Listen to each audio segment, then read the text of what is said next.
आभूषण गहने का प्रयोग करती हैं। कान में, नाक में पहन लेते हैं तो क्या होता है, एक सुंदर, उनकी सुंदरता और बढ़ जाती है। ठीक उसी प्रकार शब्दों को सुंदर बनाने के लिए कवि क्या करते हैं, अलंकृत करते हैं, काव्य की रचना करते हैं। जैसे गाना के रूप में, पद्य के रूप में बोलेंगे अगर, रघुपति राघव राजा राम पति पावन सीताराम। अब क्या हुआ, रघुपति राघव ये सब देख गया, लेकिन एक सुंदर काव्य बन गया। इस तरह सब अलंकार जो होता है दो प्रकार के हम लिखेंगे, क्योंकि ये तो तीन प्रकार के होते हैं, लेकिन हम आपको सिर्फ दो प्रकार का ही बताएंगे, क्योंकि दो प्रकार ही एग्जाम में आते हैं। पहला होता है शब्दालंकार। क्या होता है, शब्दालंकार, ध्यान में रखो। शब्द, दूसरा होता है अर्थालंकार। सबको पता चल गया ना कि अलंकार की परिभाषा, अलंकार की परिभाषा और एक बार बताती हूँ। अलंकार का अर्थ होता है आभूषण। आभूषण मतलब गहना। जिस प्रकार स्त्रियां, औरतें, बहनें अपने आप को सुंदरता को बढ़ाने के लिए आभूषण का प्रयोग करती हैं, ठीक उसी प्रकार कवि क्या करते हैं, शब्दों को सुंदर बनाने के लिए कविता का रूप देते हैं, गाना के रूप में देते हैं, तो वो शब्द क्या बन जाता है, एक काव्य बन जाता है। ठीक है, तो एक कवि क्या करते हैं, एक शब्दों से शब्दों को अलंकृत करते हैं और एक शब्दों के अर्थ से अलंकृत करते हैं। अब ये जो शब्दालंकार है, शब्दालंकार जो होता है तीन भागों में बांटा गया है। पहला है अनुप्रास। क्या है, अनुप्रास। ध्यान में देना, ज्यादातर एग्जाम में आता है। अनुप्रास अलंकार क्या करता है, जब एक ही अक्षर किसी पोयम में, कविता में, गाना में या कोई भी पद्य गद्य में एक ही अक्षर बार बार आवृत्ति होता है। अगर मैं कहूंगी यहाँ पे इसका उदाहरण, रघुपति राघव राजा राम।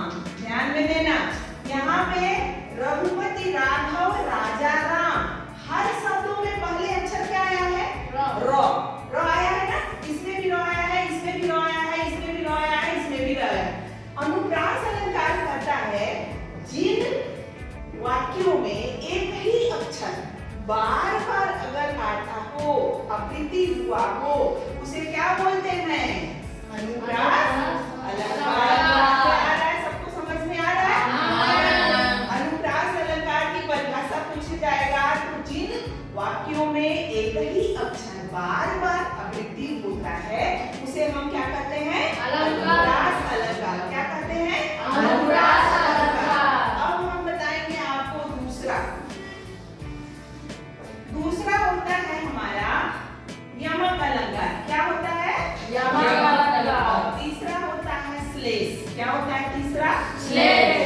अब देखो यहाँ पे यमक अलंकार क्या करता है, यमक अलंकार जब एक ही शब्द दो बार आए, एक ही शब्द दो बार आए और दोनों शब्दों का अर्थ क्या हो, अलग अलग हो, भिन्न भिन्न हो। जैसे मैं इसके लिए एक उदाहरण दूंगी, कनक के सौगुनी माधवता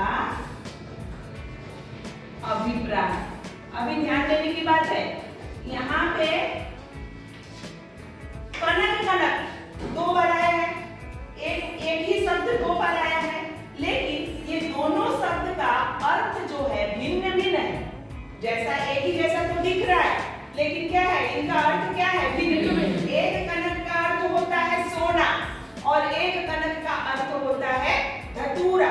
इंसान अगर कनक, सोना ज्यादा मिल जाएगा तो भी बौरा जाएगा, और कनक धतूरा खा लेगा तो भी बौरा जाएगा। तो यमक शब्द क्या करता है कि एक ही शब्द बार बार आता है, दो बार आता है, लेकिन दोनों बार में उसका अर्थ क्या होता है, अलग अलग होता है। उसे हम कौन सा अलंकार कहते हैं, यमक अलंकार। समझ में आ रहा है सबको, यमक अलंकार।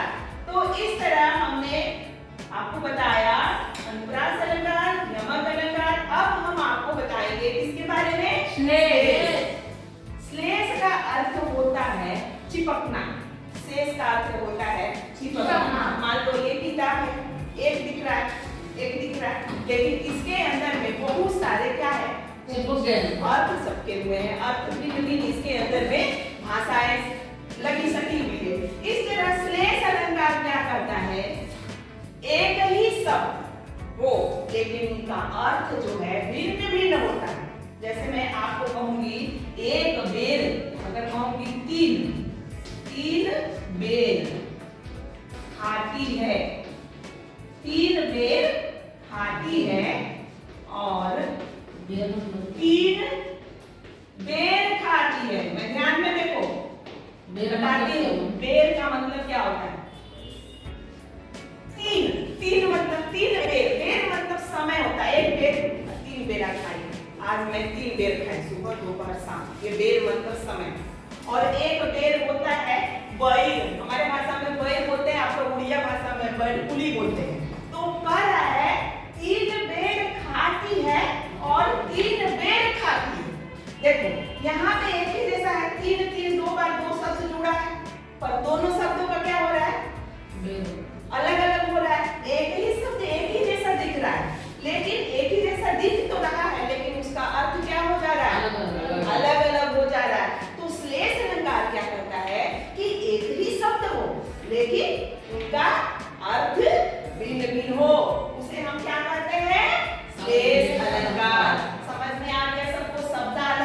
शब्द अलंकार का अनुप्रास अलंकार, यमक अलंकार, श्लेष अलंकार। देखो अलंकार जो जितना हम उतना ही जानकारी लेंगे जितना हमारे बोर्ड एग्जाम में आएगा, ठीक है ना। चलो अब हम आपको अर्थ अलंकार के बारे में बताएंगे। तो